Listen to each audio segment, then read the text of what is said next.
अस्सलाम वालेकुम वरहमतुल्लाहि वबरकातुहू। उम्मीद है कि आप तमाम लोग बखैर होंगे। अल्लाह का शुक्र है कि मैं भी बखैर हूँ।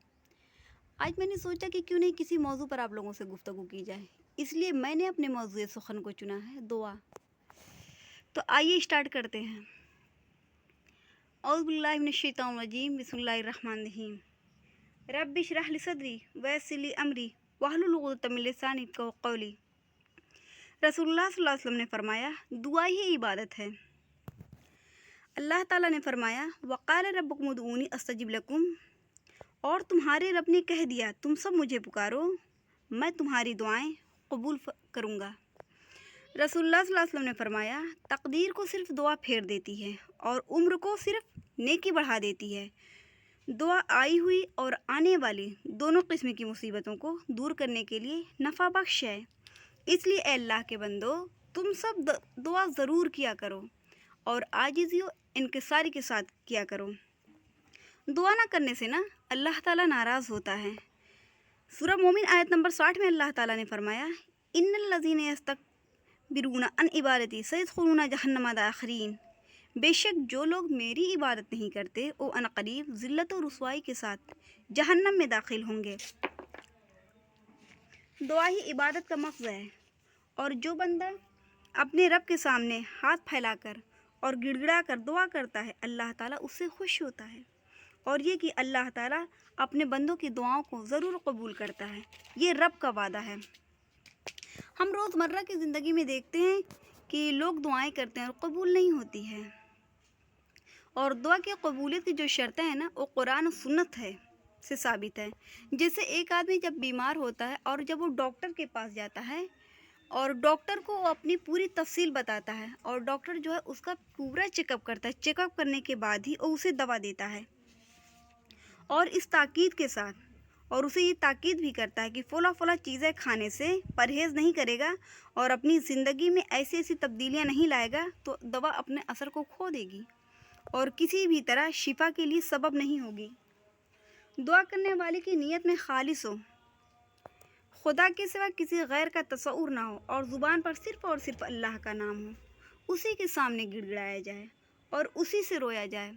दुआ करने वाले की रोज़ी ना हलाल होनी चाहिए। नबी करीम सल्लल्लाहु अलैहि वसल्लम ने एक ऐसे शख्स का जिक्र किया जो लंबे सफ़र करता है, परागंदा सर और गर्द आलूद होता है, अपने दोनों हाथ आसमान की तरफ फैलाकर कहता है, ऐ मेरे रब, ऐ मेरे रब। हालांकि उसका खाना हराम होता है, उसका पीना हराम होता है, उसका लिबास हराम होता है और उसकी परवरिश माल हराम से हुई है, तो उसकी दुआ कबूल कैसे होगी। दुआ करने वाला फ़र्ज़ व वाजिबात का पाबंद हो। दुआ से पहले वज़ू करना, अल्लाह ताला को ये बात बहुत पसंद है कि बंदा हर वक्त हालते वज़ू में रहे। दुआ करते वक्त क़िबला की तरफ रुख करे, दोनों हाथों को कुशादा करके चेहरा और कंधों के बराबर उठाए। दुआ का आगाज़ अल्लाह की हम्दो सना से करे, हुज़ूर सल्लल्लाहु अलैहि वसल्लम पर दरूद व सलाम भेजे, गुनाहों और ख़ताओं का इक़रार करे, तौबा और इस्तिग़फ़ार करे, दुआ में नेक अमाल का वसीला बनाए और अपनी दुआओं को 3 बार दोहराए। कबूलियत दुआ के लिए ना जल्दी नहीं करनी चाहिए, क्योंकि आप सल्लल्लाहु अलैहि वसल्लम ने फरमाया, तुम में से दुआ करने वाले की दुआ कबूल की जाती है और जब तक जल्दी नहीं करता, और ये कहता है मैंने दुआ की लेकिन कबूल नहीं हुई।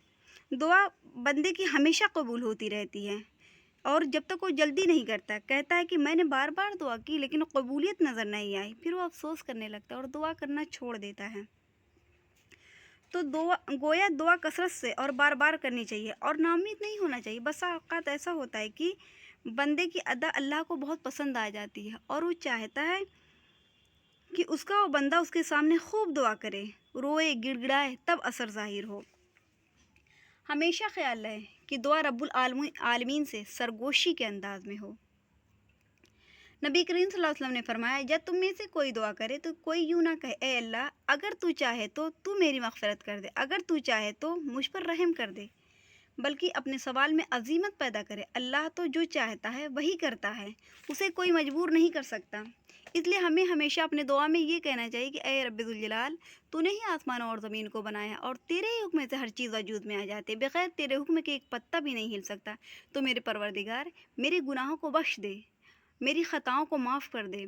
हमें अल्लाह पे शर्त नहीं लगाना, तू चाहे नहीं कहना। हमेशा अल्लाह ताला से बहुत आजिज़ी और इनकिसारी के साथ दुआ करनी है। दुआ को हम्द बारी ताला और सलात व सलाम पर ख़त्म करें, आखिर में आमीन कहें। आप सल्लल्लाहु अलैहि वसल्लम ने ना एक ऐसे शख्स को दुआ करते देखा तो फरमाया, अगर ये अपनी दुआ को आमीन के ज़रिए ख़त्म करता है तो कबूलियत को वाजिब बना लेता है।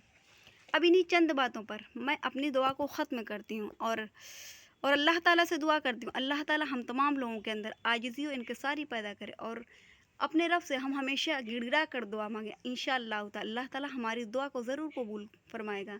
वाखिर दावाना अल्हम्दुलिल्लाहि रब्बिल आलमीन। अब मैं इन्हीं बातों पर अपने व्लॉग का एंड करूँगी, क्योंकि मेरा व्लॉग बहुत लंबा हो जाता है और मैं ख़ुद नहीं चाहती कि मेरा व्लॉग बहुत लंबा हो।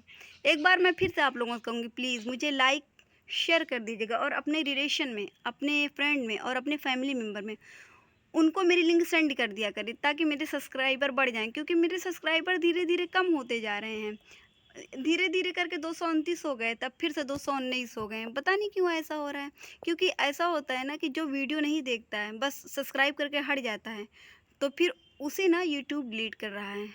तो मुझे लग रहा है ऐसी ही कुछ बात है। मैं किसी पे ब्लेम नहीं कर रही, क्योंकि मैं देख चुकी ना, इसलिए ऐसा कह रही हूँ। तो प्लीज़ ये मेरी रिक्वेस्ट है आप लोगों से कि मेरे व्लॉग को देखिए, ताकि मेरा वॉच टाइम भी बढ़े। तो फिर इंशाअल्लाह ताला अब नेक्स्ट व्लॉग मिलते हैं। तब तक के लिए अल्लाह हाफिज़।